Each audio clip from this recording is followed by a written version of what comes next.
اگر شوہر اور والدین حجاب نہ لینے دیں تو کیا کیا جائے؟ انہیں کہیے کہ آپ ہمارے ساتھ قبر میں چلیں گے اور ہمارے ساتھ اللہ کے ہاں کھڑے ہوں گے اور ہماری جگہ پر آپ جواب دیں گے. ٹھیک. اور اگر ہم کو پکڑ ہونے لگی تو آپ ہماری جگہ پکڑے جائیں گے.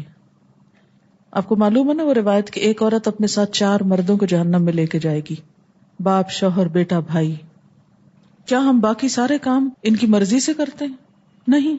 جس دن اپنے اندر جو ہو ذوق یقین پیدا تو کٹ جاتی ہیں زنجیریں. جس دن آپ کے اندر یقین آ گیا کہ یہ اللہ کا حکم ہے اور اس میں میری بھلائی ہے، اس دن سب زنجیریں کٹ جائیں گی.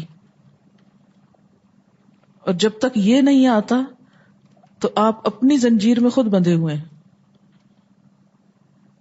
جس چیز کو انسان حقیقت میں کرنے کا ارادہ کر لے وہاں کوئی مشکل نہیں. اور جو کام آپ کرنا نہ چاہیں وہ کر سکتے بھی ہو تو کچھ نہیں کرتے. بہت سی خواتین مجھے بتاتے ہیں ہم کو یہ ڈر تھا پتہ نہیں ہمارے ہسبینڈ کیا کہیں گے، اور ہم نے کیا تو انہوں نے تو کچھ بھی نہیں کہا. خود ساختہ خوف ہے جو شیطان ہمارے دلوں میں ڈالتا ہے.